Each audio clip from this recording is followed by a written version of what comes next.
கர்த்தருடைய பரிசுத்த நாமத்துக்கு மகிமை உண்டாவதாக. இந்த நாளிலும் என் தேவனும் நானும் என்ற நிகழ்ச்சியின் மூலமாக உங்களை சந்திப்பதில் பெரும் மகிழ்ச்சி அடைகிறேன். இந்த நாளுக்கான தேவ வார்த்தை 2 சாமுவேல் 22:51. கர்த்தர் உங்களுக்கும் உங்கள் சந்ததிக்கும் சதா காலமும் கிருபை செய்யும் தேவன். உங்களுக்கு மட்டும் இல்ல, உங்க சந்ததிக்கு. பாருங்க, வாசிப்போம். 2 சாமுவேல் 22:51.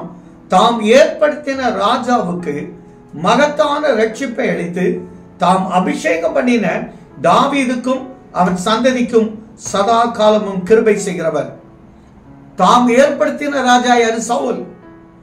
அந்த மகத்தான ரட்சிப்பை தாவீது மூலமாய் செய்து, பாஸ் மேல இருப்பாரு, கீழே நீங்க. உங்களால தான் அவருக்கு மகிமை. எப்படி?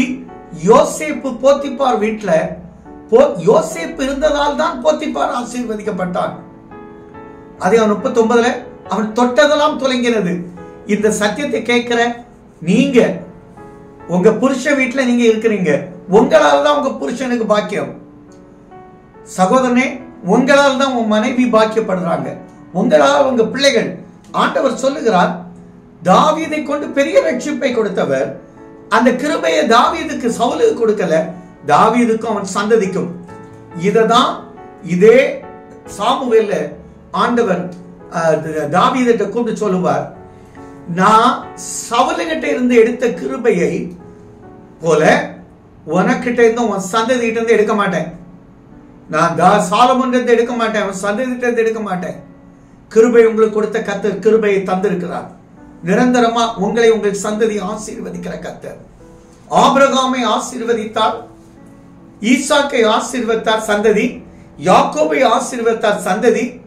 அப்படி உங்களையும் உங்கள் சந்ததிகளையும் வர்த்திக்க பண்ணி உங்க மேல, உங்க சந்ததிக்கு மேல கர்த்தர் நம்முடைய ஆவியை கொடுத்து, இங்க அழகா சொல்ற, உயரத்தில் இருந்து கையை நீட்டி உங்களை பிடித்து உங்களை எல்லா பிரச்சனையும் தூக்கி விட்டு, அவர் சொல்றார், ஆபத்திலே நாளில இவனுக்கு எதிர்த்து கர்த்தர் உங்களுக்கு ஒத்தாசையாக வந்து வெற்றி கொடுத்தார். ஏன் அப்படின்னா அவர் உங்கள் மேல் பிரியமா இருக்கிறார்.